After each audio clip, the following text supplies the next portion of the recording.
오랫동안 읽기는 인간만이 할 수 있는 유일하고 강력한 능력이었습니다. 그러나 지금 그 능력을 AI에게 넘기고 있는데요. AI가 읽기를 대신하는 시대. 우리가 잃어버리는 건 무엇일까요? 북카페 초대석, 오늘은 나오미 베런의 읽지 않는 사람들을 우리말로 옮긴 전병근 작가와 함께합니다.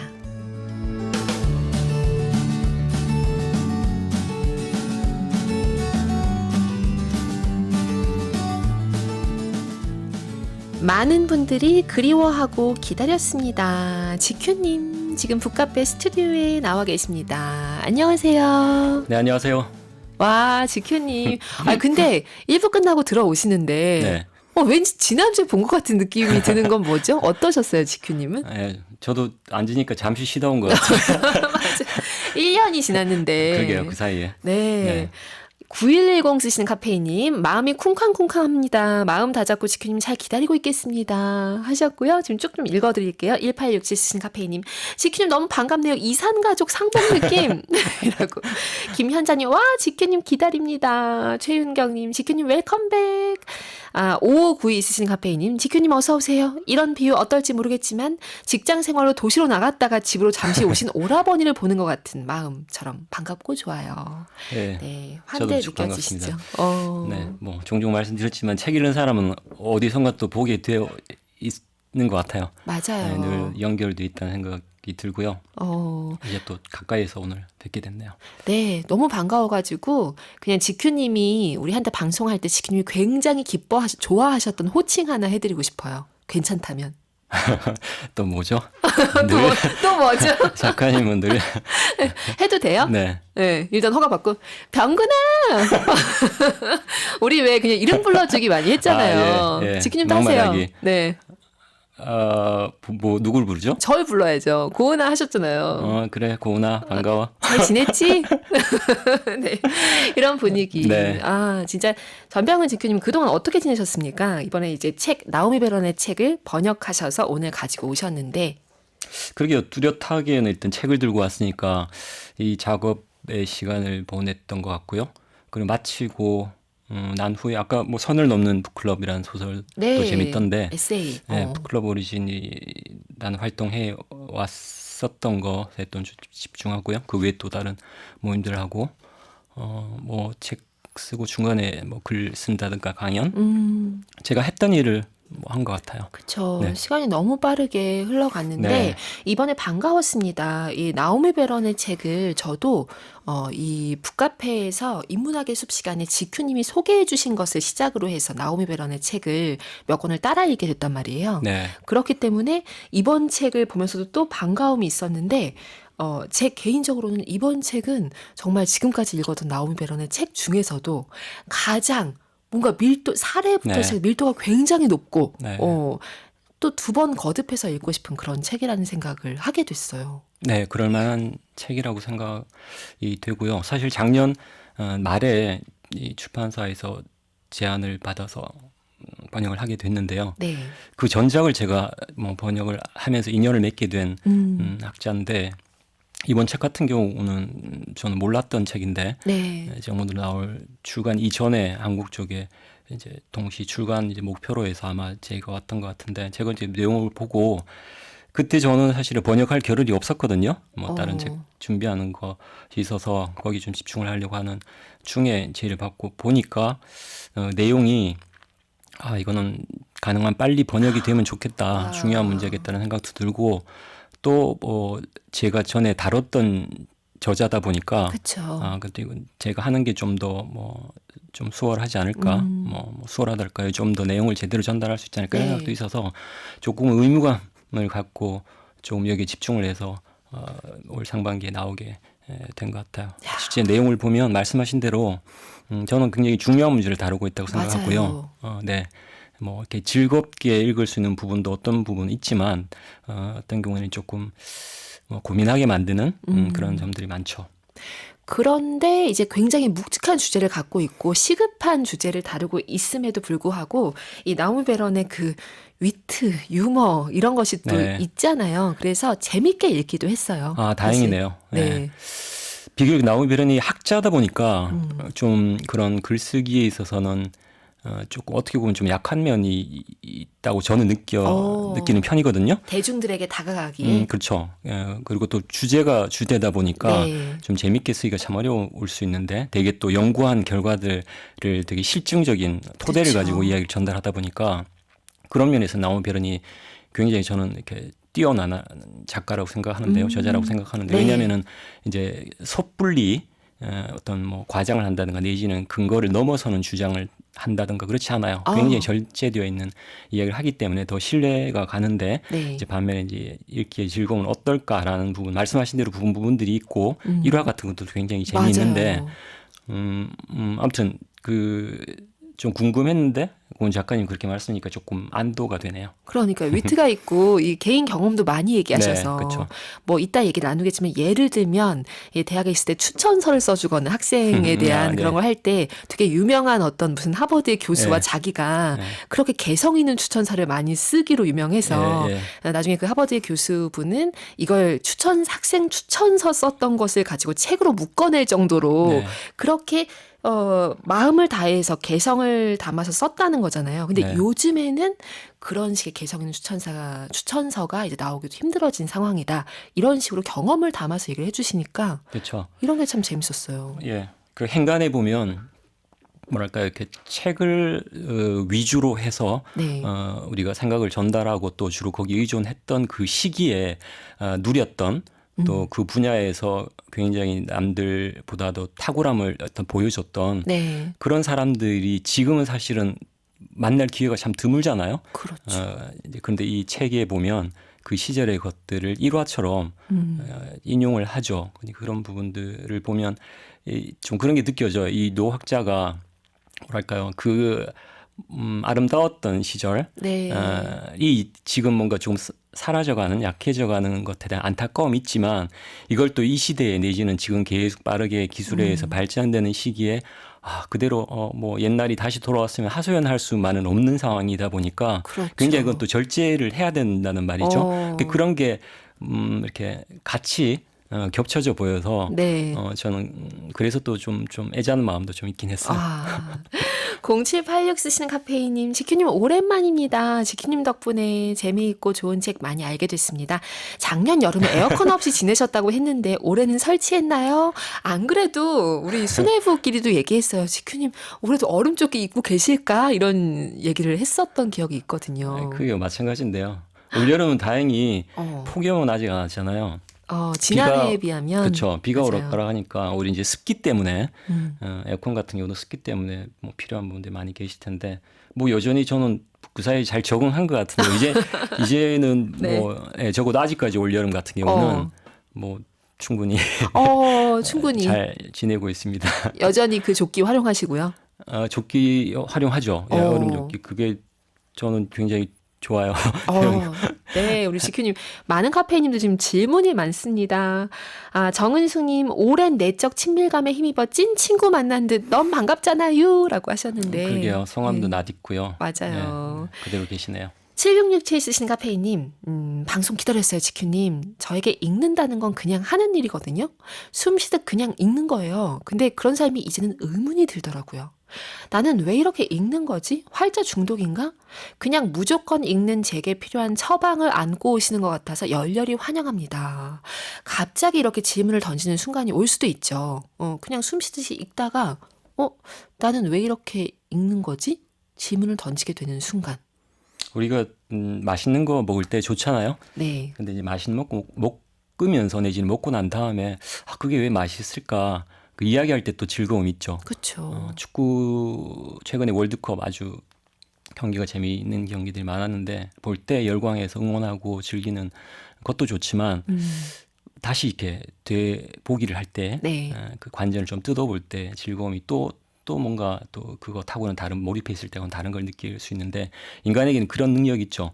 그래서 읽기 역시도 우리는 분명히 빠져들어서 좋은 책을 읽고 하는데 그 자체도 좋지만 이게 왜 좋을까 내지는 이게 어떤 영향을 미칠까를 좀 거리를 두고 봤을 때는 그 행동이나 활동 또 거기에서 오가는 느낌 자체가 네. 또 우리에게는 놀라움으로 다가오기도 해요. 그쵸. 그걸 인식할 때 또 다른 즐거움이 있고 또 그러고 났을 때는 우리가 조금 더 그걸 좀 더 저는 깊이 있게 향유할 수 있지 않나 싶어요. 예, 축구도 관전하고 난 다음에 그 다음에 게임을 볼 때는 뭔가 안목이 좀 더 맞아요. 넓어지기도 하고 세밀해지기도 하죠. 맞아요. 그래서 좋은 현상이라고 생각합니다. 그냥 아주 간단히 활자 중독인가 이렇게만 생각하실 게 아니라는 거죠. 이것을 네. 더 이렇게 곱씹어서 즐기셔도 좋겠습니다. 네.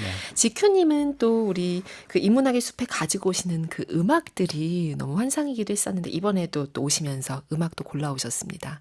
어떤 곡부터 듣고 갈까요? 예, 그 1년 넘은 사이에 저의 근황 아까 보셨는데 네. 제 요즘 감성이랄까요? 마음 상태를 이 곡으로 좀 전해드리면 어떨까 싶어요. 저도 뭐 비교적 최근에 안 곡인데 그 곡을 듣고 난 다음에 요즘 계속해서 반복해서 들으면서 너무 내 어떤 마음 상태는 너무 잘 맞는 것 같다라는 생각이 들어서 가져왔습니다. 네. 미국 싱어송라이터 라이언 비티가 부른 곡인데요. 팬텀입니다. 듣고 가시죠. 윤고은의 EBS 북카페와 함께하고 계십니다. 오늘 초대석에는 나오미 베런의 읽지 않는 사람들을 번역하신 전병은 지식 큐레이터 나오셨습니다. 송현지님, 지큐님 목소리만 들어도 참 좋습니다. 가만가만 조용히 단단한 메시지를 전하시는 순간들 다시 느껴볼게요. 라고 하셨어요. 지큐님이 인문학의 숲 시간에 우리에게 거듭 전달해 주셨던 메시지와 이게 이어지는 면이 이번 책에 있었어요. 그리고 이 나오미 베런 역시도 이 책을 묻고 있는, 이 장을 쓰고 있는 지금에 비해서도 또 이 AI 세계가 굉장히 많이 바뀔 것이기 때문에 네. 그 다음 어떻게 될지 모르지만 이러고 속도를 이제 체감하면서 이 책을 쓴 것 같고 네. 지금도 아마 번역하실 때 마음이 그래서 더 시급하시지 않으셨을까 싶기도 하고요. 네, 그렇죠. 이번- AI라는 게 네. AI가 다른 것보다 다른 뭐 여러 능력들을 발휘하고 있지만 그 중에 이제 읽기 쓰기를 뭐 사람 못지않게 내지는 어떤 면에서 능가할 정도의 실력을 보이고 있다 보니까 지금 그것에 관계되는 사람들 대체로 보면은 체계 생태계에 속해 있는 사람들이죠. 그 사람들로서는 이 문제에 대해서 굉장히 심각하게 생각할 수밖에 네. 없죠. 좋은 쪽으로든 그렇죠. 좋지 않은 쪽으로든요. 그래서 이 나오미 베런이라는 학자도 사실은 그 전작을 낸 시간에 비해서 굉장히 후속작이 빨리 나온 편이기도 하거든요. 이제 그 이유가 이 분야에 대해서는 어떻게 보면 신기술인데 네. 대체로 인문학이라든가 그 관련된 학문 쪽은 신기술에 대한 어떤 대체랄까 직접적 관계가 없으니까 늦단 말이죠. 그래서 필요한 대응이 이렇게 뒤늦은 맞아요. 경우가 굉장히 많은데 그 중에서도 나오미 베런은 비교적 일찍 그런 기술의 문제에 대해서 컴퓨터 관련된 것이라든지 네. 그게 인지의 우리 능력과 어떤 관계가 있는가라는 것들을 일찍 연구한 사람이어서 꽤 사실 원로학자예요. 원로학자인데 그러니까 그래서 이 속도와 이 방대한 양의 현실적인 이 자료들에 그렇죠. 놀랐거든요. 네, 그래서 내기 수 있는 사람이 그렇게 굉장히 드문데 네. 그러니까 이제 이분이 어떻게 보면 이제 호출이 된 거죠. 이제 활약을 해야 되는 상황이 되어버렸고 그러다 보니까 요즘 사실은 이런 책들 이외에는 우리가 눈을 뜨면 매체를 통해서 접하게 되는 것들이 AI가 오늘 또 뭐를 했대요. 오늘은 뭐를 할 수 있게 돼. 뭐가 우려가 돼. 이런 것들만 접한단 말이죠. 그러니까 네. 사실은 잘 모르는 상황에서 그 관련된 분야에서 AI가 깜짝깜짝 놀라게 하는 반면에 이것이 우리가 이제 책 읽기라든가 쓰기라든가 이런 것들과 그게 관련된 게 사실은 굉장히 넓고 깊은 차원에 있거든요. 그쵸. 예. 그런 쪽이 관계되는 사람들로서는 놀라기만 하고 이걸 도대체 어떻게 잘 우리가 조모조모 뜯어봐야 되고 제대로 판단을 해야 될까라는 건 굉장히 어려운 상황인데 그럴 때 이제 이런 나오미 베런이 어떤 책임을 가지고 이런 네. 책을 썼다고 볼 수 있겠죠. 저 역시도 마찬가지고요. 그 전작을 보셨을 때에 비해서 이 책에서 약간 달라진 어조 같은 게 느껴졌나요? 지큐님이 보실 때. 좀 더 조급함이겠죠. 어. 조급함이기도 하고 그 전작 같은 경우는 또 우리 번역서 제목으로는 다시 어떻게 읽을 것인가였거든요. 거기에 나온 것들은 AI 본격적인 AI라기보다 오디오북 네. 그다음에 이제 전자책 스크린으로 텍스트를 볼 때 어떻게 되느냐 그런 그쵸. 차원이었단 말이죠.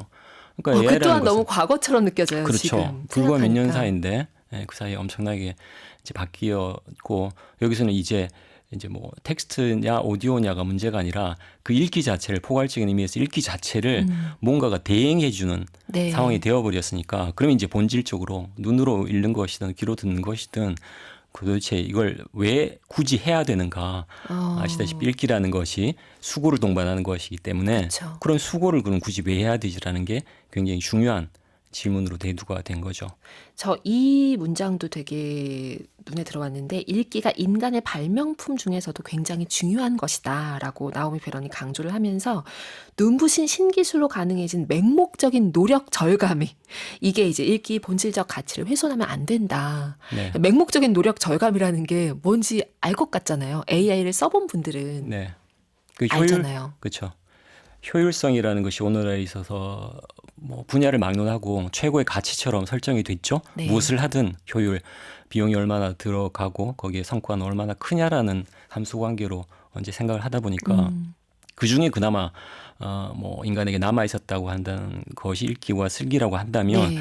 그거는 이제 다른 방법으로 어쩔 수 없으니까 어떻게 보면 남겨진 것처럼 보였단 말이죠. 진짜 근데 이제 대체가 안 되는 거였던 거죠. 예, 그나마. 그러니까 이건 뭐 어쩔 수 없으니까 해야 돼. 네. 학교에서도 어쩔 수 없으니까 내가 열심히 또 읽고 그쵸. 머리를 싸매고 해야 돼라는 것이었다면 이제는 그거 할 수 있어라는 다른 어떤 대안적인 주체가 등장하다 보니까 이제는 좀 더 심각하게 생각을 해야 되죠. 그러니까 단순히 수고로만 본다든가 수고를 어떻게 덜까라는 효율성만으로 네. 이제 봤을 때는 우리가 중요한 걸 잃을 수가 있다는 거고 그 중요한 게 뭔지 사실은 우리가 은연중에 혜택을 보고 있었지만 이제는 좀 더 명확하게 알아야 조금 더 의식적으로 그것을 자기 생활 속에서 어떻게 지킬 건가부터 시작해서 지키려면 네. 어떻게 해야 될 건가라는 어떤 수칙들이 도출이 될 수 있겠죠. 개별적으로나 집단적으로.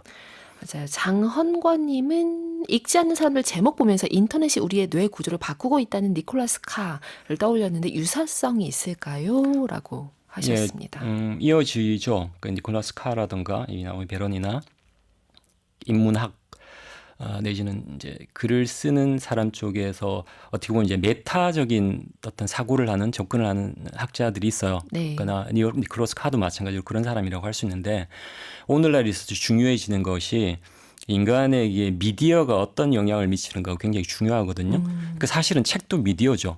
그쵸. 우리가 은연중에 책은 책으로만 생각하는데 조금 더 인류의 어떤 긴 역사 어떤 맥락에서 보자면은 네. 미디어라는 거죠. 맞아요. 근데 워낙 뭐랄까요 특별한 미디어였고 오랫동안 적어도 우리 얼마 전까지만 하더라도 단연 여기에서 기대해야 되는 소통의 방식이든 네. 아니면 자기 표현의 방식이든 창작의 방식이든 그것이 거의 유일한 미디어처럼 보였는데 이것이 이제 빠르게 디지털한 기술로 그쵸. 바뀌게 되면서 지금 일어나는 일이라고 할 수 있어요. 그것이 그럼 이제 인간에게 그걸 활용했을 때 주로 하는 활동이 생각이었는데 네. 생각에 어떤 영향을 주는가라는 것을 이제 잘 이제 짚어야 되는데 니콜라스 카가 인터넷이 처음 연결했을 때 어떻게 보면 그 지점 출발점에서 네. 그 문제를 굉장히 중요하게 다뤘죠. 그래서 생각하지 않는 사람들이었어요. 공교롭게도. 그때도 물론 영어 제목은 다른 제목이었는데 그 shallow 그랬었던 것 네. 같아요. 얕은 이런데 우리말로 번역할 때는 생각하지 않는 사람들 그 번역 제목도 잘 붙였다고 저는 생각해요. 너무 무섭네요. 지금 이렇게 생각을 해도 생각하지 않는 사람들이라니. 그렇죠. 그 이제 글 읽기 쓰기 자체가 생각과 얼마나 직접 결부돼 있는가라는 게 거기에 전제가 네. 돼 있는데 그래서 그 글이라든가 확대됐던 책 덕분에 사람들이 이제는 읽기 쓰기를 새삼스럽게 보게 된 거죠. 그 다음부터 이제 AI까지 오게 된 것은 그 디지털 기술의 연장선상에 있으니까 네. 지금 말씀하신 것처럼 그것이 우리가 이제 생각이라는 하부 구조는 뇌잖아요. 그쵸. 그 뇌회로에 실제 직접적으로 영향을 미친다는 문제를 다루고 있으니까 말씀대로 연장선에 있다고 봐야 되겠죠. 장영은님은 지크님 반갑습니다. 제목이 읽지 않는 사람들인데 오히려 요즘 더 많이 읽는 것도 같아요. 인터넷 들어가면 폭풍 같은 기사들이 쏟아지잖아요. 무작정 읽다 보면 어느 순간 내용은 머릿속에 남지 않고 스쳐 지나가 버리더라고요. 예, 말씀 잘 하셨어요. 더 많이 읽는다. 어떤 면에서는 그래요. 실제 통계로 봤을 때도 네. 그 이른바 글자로 된 텍스트라고 부르는데 그것을 읽는 절대치로 보면 뭐 예를 들어 이전에 몇십 년 전하고 비교해 봤을 때에 더 많이 읽는다 고들 하거든요. 그렇죠. 근데 이제 그것도 조금 더 세분해서 들여다보면 조금 차이가 있는 게 그때 텍스트를 무엇까지 텍스트로 볼 건가의 문제이긴 해요. 그러니까 예전에는 텍스트라고 하면 당연히 최소한 꽤 여러 단어로 이루어진 네. 문장 또 여러 문장으로 이루어진 것들을 되게 이제 책의 형태로 남기죠. 네. 이제 그런 것들이 주로 텍스트라고 읽혔다고 한다면 이제 요즘 같은 경우는 사실 아시다시피 특히 주로 유통되는 것이 소셜 미디어의 단문 형태인데 맞아요. 예, 그런 형태는 예전에 어떤 책에 비교하면 이걸 정말 문장이라고 할 수 있을까? 내가 이걸 싶은? 뭘 읽었다라고 할 수가 있을까? 책 그렇죠. 읽을 때 읽기랑 똑같다고 할 수 있을까? 그렇죠. 그래서 요즘 이제 등장하는 게 이제 구어 시대, 새로운 구어 시대라고 이야기하는 말이 네. 그거예요. 우리가 가만히 보면 그래서 어느 사이에 텍스팅보다도 채팅이란 말을 많이 써요. 챗봇이란 말을 쓰고 맞아요. 그 단어부터 해서 등장을 하는데 챗은 그냥 수다를 떤다는 거거든요. 네. 그러니까 책이라든가 글이 등장하기 전에는 우리는 말을 했다는 거죠. 그러니까 구어체 특유의 즉흥적이라든가 감정적이라든가 두서없음이라든가 것도 있어요. 네. 근데 이제 글로 가면서 조금 논리 정연하게 된다는 거죠. 육하 원칙이든 내지는 거기에 준하는 어떤 질서를 갖춰야 된다고 하면 거기 덩달아서 생각도 우리가 조금 더 가지런해지고 논리적이고 그에 따라서 깊어질 수가 있게 되는데 네. 이게 이제 아주 쉽고 빠르게 편리하게 보내게 되니까 이제 사람들은 주로 길 필요가 없다. 복잡할 필요가 없다. 그냥 말하듯이 하면 된다. 심지어는 우리가 말을 하는 것 자체가 텍스팅으로 가기도 하죠. 그렇죠. 변환이. 요즘에는. 예, 바꿔서 그 텍스트 자체를 귀로 들을 수도 있다든가 하니까 이제 이런 일이 일어나게 되죠. 근데 문제는 이제 그것도 읽기냐 이제 여기서 나오는 말이 깊이 읽기예요. 그러니까 읽는다고 모든 게 읽는 게 아니라 그래서 예전에 제가 말씀드린 적이 있는데 읽다라는 단어 자체가 네. 어떻게 보면은 새롭게 생긴 단어라고 할 수 있어요. 가만히 들여다보면 본다라는 게 가장 출발적인 그렇죠. 어떤 우리의 감각 활동이라고 한다면은 본다 플러스 뭐가 들어가요. 거기에는 아마 이제 추측컨대 생각의 초기 어떤 형상 뭐랄까 요소가 네. 개입하면서 일어난 게 읽다라고 할 수 있어요. 우리가 그래서 사람이 표정을 본다하고 읽다하고 다르죠. 그렇죠. 표정을 읽는다라고 할 때랑 본다는 다르죠. 예. 맞아요. 그래서 사실은 그렇게 본다면은 글을 읽으면서 우리는 글뿐만 아니라 다른 것들을 읽게 됐어요. 그냥 보는데 그치는 것이 아니라 읽게 되었다고 할 수 있어요. 근데 지금 이제 어떻게 보면 다시 이제 역전이 되는 거죠. 그 글 자체도 네. 읽는 게 아니라 이제 훑어 본다로 가게 되니까 그렇게 되면 어떨까요? 거기에 훈련이 안 된 경우에는 모든 것들을 그냥 훑어보게 되겠죠. 그렇죠. 왠지 사람도 스캔한다던가. 진짜 그리고 AI에게 이제 요약된 정보를 얻는 걸 가지고 읽었다고 착각을 할 수도 있고. 그렇죠. 이제 그마저도 보고 아주 기본적인 초보적인 차원에서의 활동까지도 이제는 놔도 되는구나. 내가 하지 않아도 되겠구나. 네. 라는 쪽으로 넘어가는 단계가 되어버린 거죠.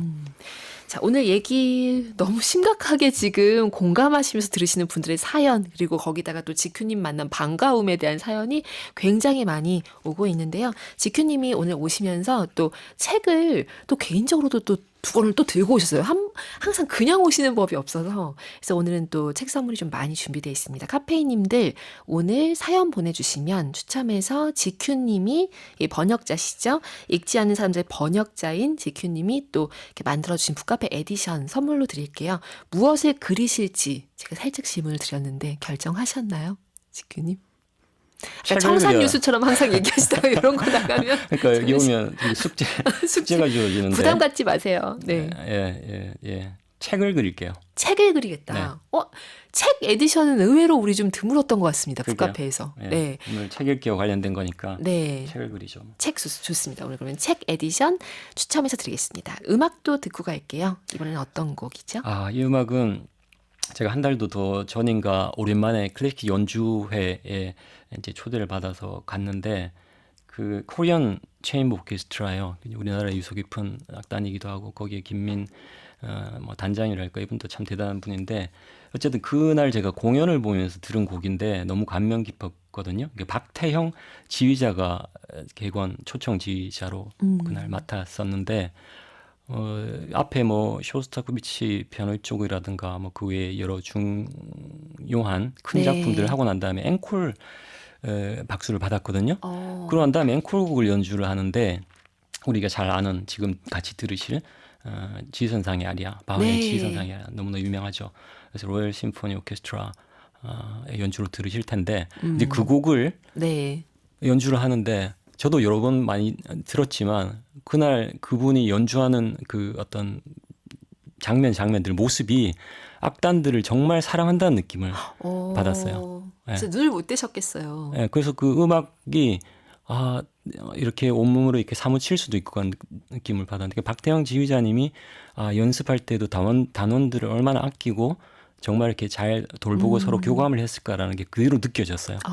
마지막에도 다 일일이 일으켜져서 네. 관객들한테 박수 유도한다든가 그런 모습이 제가 지금도 계속 남아서 요즘도 제가 이 곡을 많이 듣거든요. 여러분도 한번 같이 듣고 싶습니다. 네, 듣고 가시죠.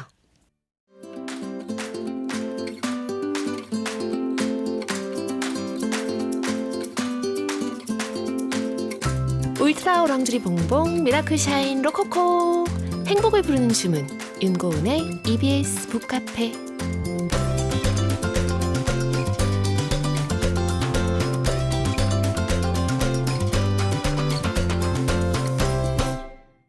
윤고은의 EBS 북카페 초대석, 오늘 전병근 지식 큐레이터 모시고 나오미 베런의 책 읽지 않는 사람들로 이야기 나누고 있습니다. 이 책 보면서 AI 사용 비중이 이력서 검토에 그렇게 많구나. 그리고 또 이 나오미 베런이 얘기한 경우로는 이력서를 쓸 때도 AI의 도움을 받고, 그리고 이제 그것을 심사할 때도 이게 검토할 때도 AI가 검토하면 지금 거의 인간이 가운데 있고 AI들이 이걸 주고받네라는 생각까지 드니까 이게 너무 놀랍게 느껴졌거든요.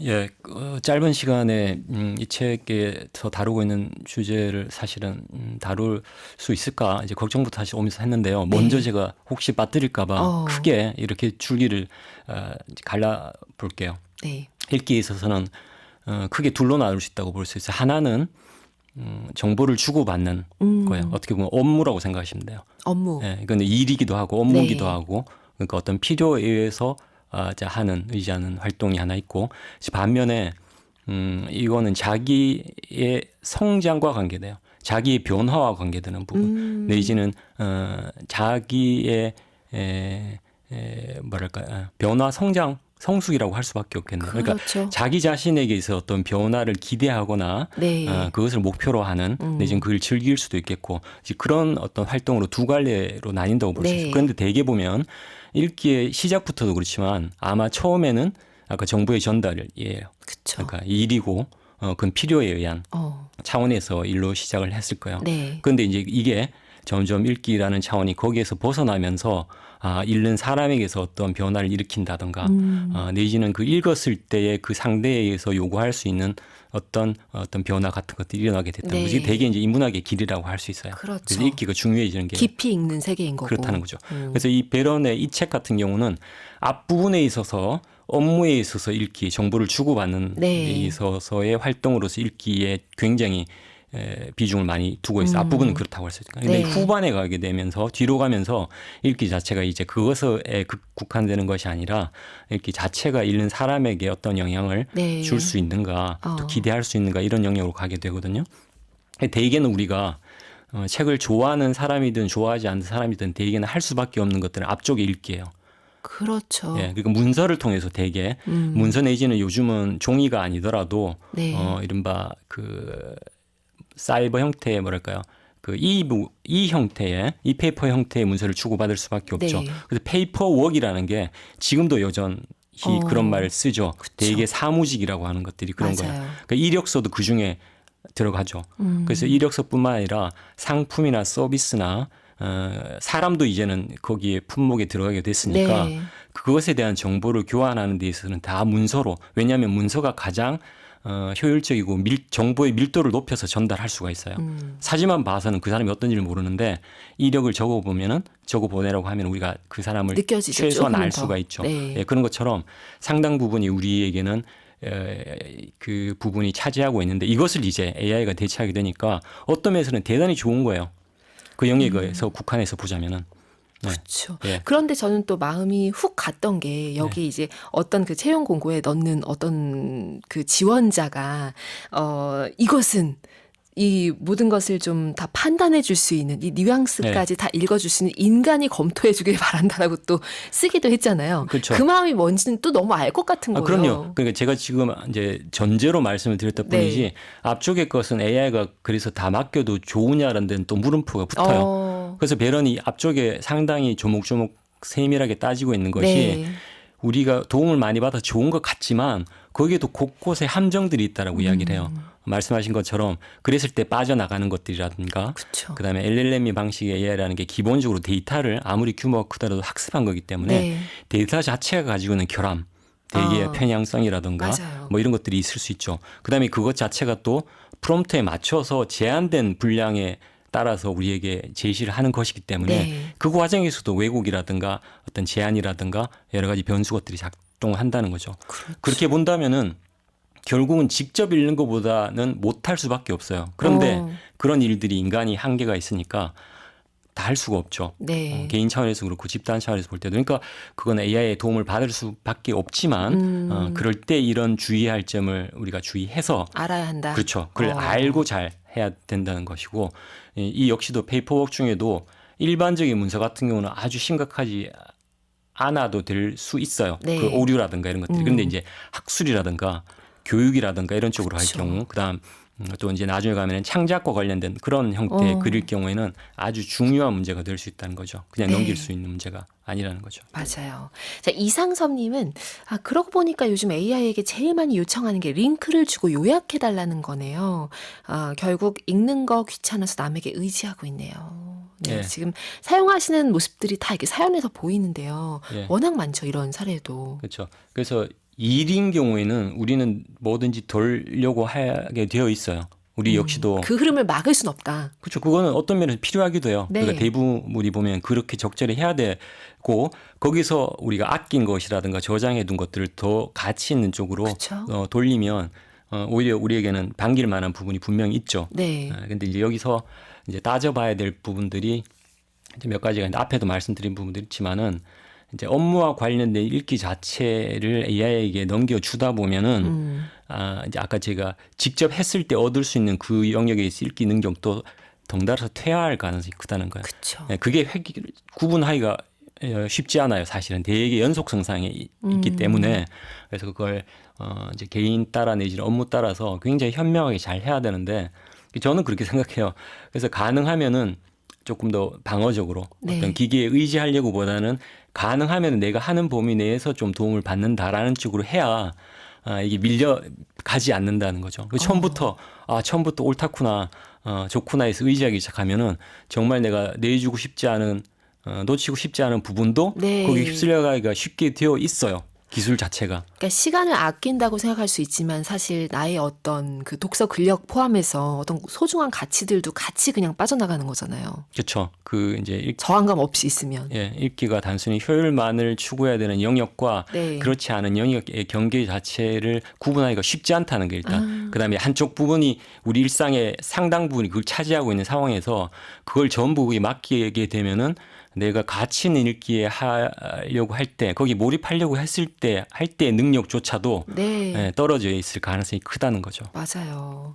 김미선님이 읽기를 강조하지만 독서 감상문 과제도 요약된 글을 읽고 하고 AI를 이용해서 글이 거의 비슷해서 어찌 해야 하나 고민이 깊어지곤 합니다. 예, 지금 교육 일선에 계시는 분들이 가장 고민이 클 테고 제 생각에도 우리 사회에서 다른 분야보다 교육 쪽에 이 문제에 대해서 좀 더 활발하게 좀 뭐랄까 공론화해서 네. 잘 대처를 했으면 좋겠어요. 그렇지 않은 상황에서는 지금 다 개별적인 교사들이나 학부모들이 고민하게 만들어져 있어요. 맞아요. 그렇지 않으면 되게 그런 분들은 취약하기 때문에 뭔가 어떤 기술의 전체적인 흐름에 따라갈 수밖에 없는 상황이 되는데 여기에 저는 교육 관계되는 쪽에 좀 중심을 잡고 뭔가 원칙 같은 것들을 이제 제시해야 되는데 이제 거기서도 중요한 게 그거예요. 기본적으로 AI라는 것은 능력이 있는 사람은 더 능력을 키울 수 있게 돼 있어 기본적으로. 네. 반면에 그 능력을 갖추는 과정에 있는 사람은 그 능력을 키우는 과정 자체를 그렇게 북돋기보다는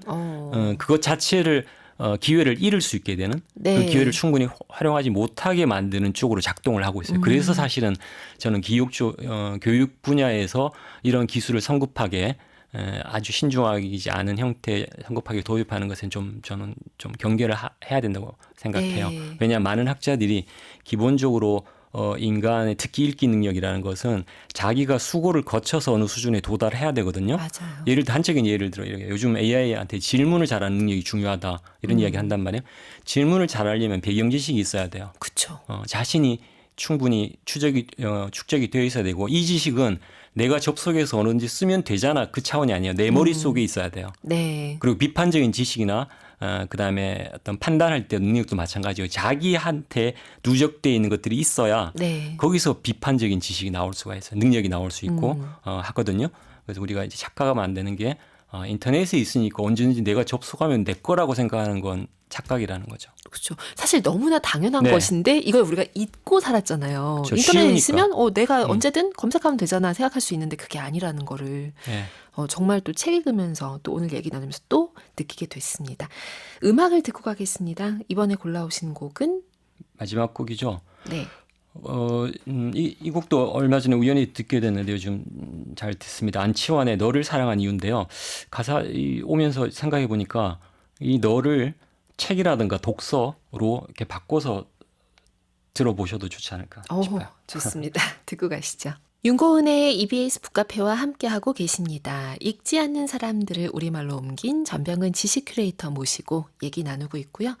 책 정말 현실적인 부분들이 많았는데 그중에서 그 저작권 관련 문제도 진짜 재밌게 읽었던 것 같아요. 저는 재밌게 읽었는데 사실 무서웠다는 얘기입니다. 예, 저자시기도 하니까 사실은 그게 좀 일반 독자 입장에서는 직접적인 관련이 없다고도 할 수 있는데 물론 이제 간접적으로는 중요한 관계가 있죠. 왜냐하면은 창작자 특히 이제 우리가 좋은 책을 읽고 싶어 할 텐데 독자로서 네. 그 글을 쓰는 사람의 경우에 생계라든가 내지는 그 노력에 대한 정당한 보수랄까요, 대가? 그다음에 또 그 경제적인 것을 넘어서서 그것이 내 글이 내 글로 제대로 사람들 사이에 전달이 된다는 건 그렇죠. 굉장히 중요한 문제예요. 그렇죠. 근데 그것을 그 질서랄까요?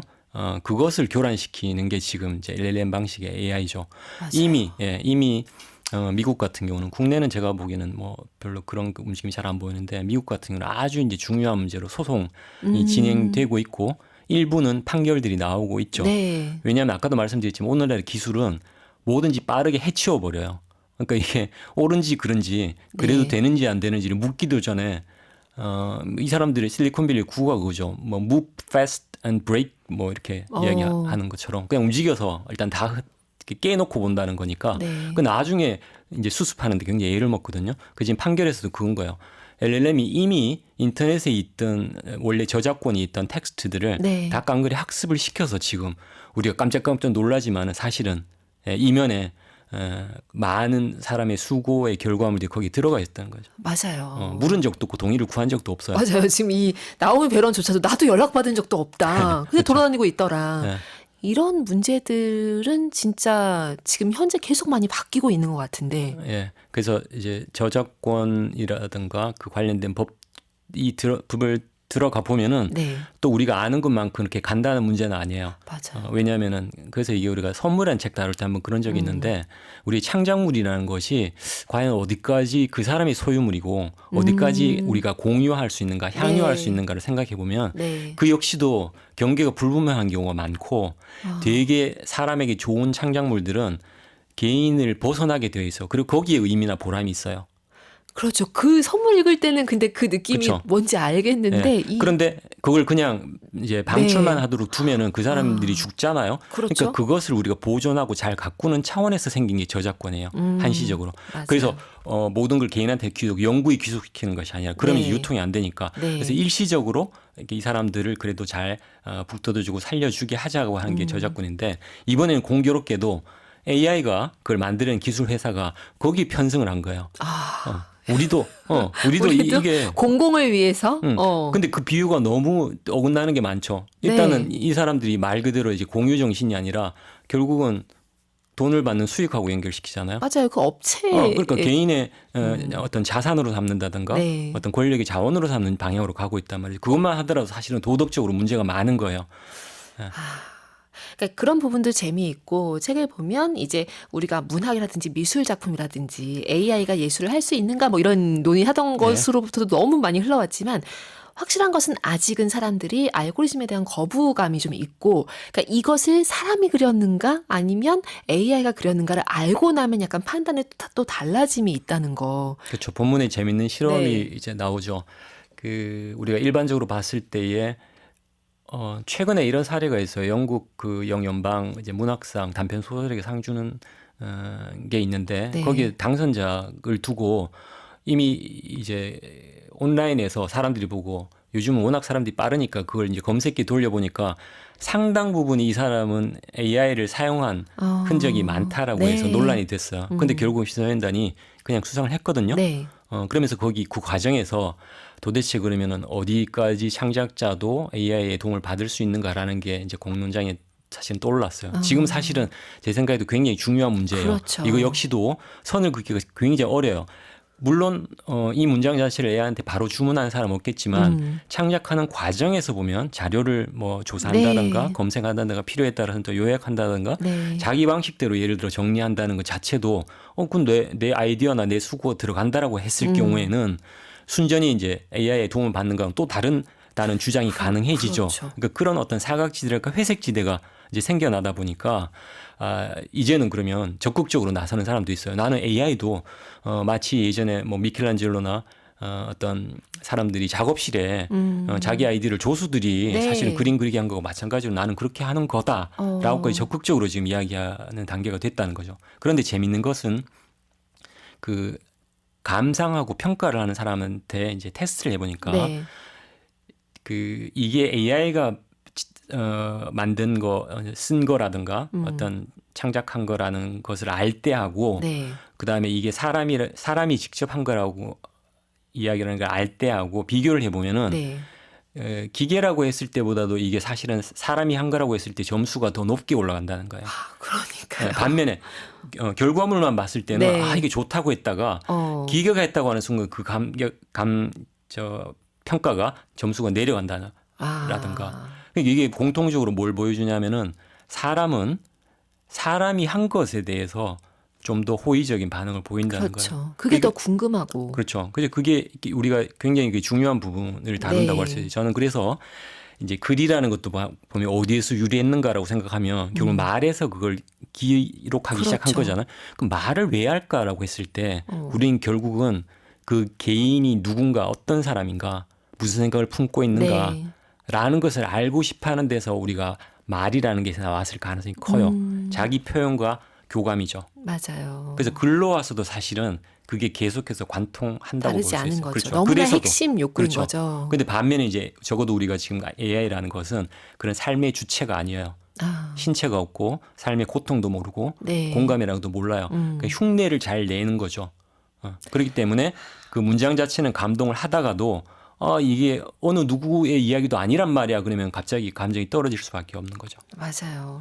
오늘 얘기를 하다 보니까 시간이 지금 이제 마칠 시간을 꽉 채우게 됐는데 지큐님 너무 아쉽습니다. 이 책에 있는 얘기를 다 전달할 수는 없지만 이 책 읽으실 분들 위해서 한마디만 더 정리를 해주신다면요. 네, 우리가 노동으로 하는 읽기가 있을 수 있지만 이제 반면에 달리기도 뭐 할 수 없이 허겁지겁 뭐 배달을 해야 된다든가 이런 일이 있을 수 있지만 스포츠로 생각하면 그게 그렇게 즐거울 수밖에 없죠. 예, 땀을 흘리도록 즐겁고 네. 내가 뭔가 장애물을 넘거나 내지는 그 도전을 이겨냈을 때 거기 더 기쁨이 큰 것처럼 읽기도 그런 차원의 읽기가 있다는 걸 아셨으면 좋겠어요. 이미 아실 테지만 그래서 아까 제가 지휘자가 그 교감할 때 그 지선상의 아리아라는 곡이 빠르게 흘러가서 끝나는 게 목표가 아니잖아요. 네. 그 머물 때 그 감동, 그 교감 사실은 책의 본령은 독서의 본령은 그런 거라고 생각합니다. 네. 그걸 오늘 우리가 잃으면 안 되겠죠. 너무 소중한 얘기해 주셔서 감사합니다. 오늘 책 선물 받으실 분 송현지님, 김미선님, 9110 그리고 7667, 6698님 이렇게 5분입니다. 북카페 홈페이지 오셔서 확인하시고 꼭 주소 연락처 댓글로 남겨주시죠. 오늘 끝곡은 유재하의 지난 날로 준비했습니다. 지큐님 함께해서 좋았습니다. 네, 감사합니다. 카페인님들 오늘도 고운 하루 만드세요.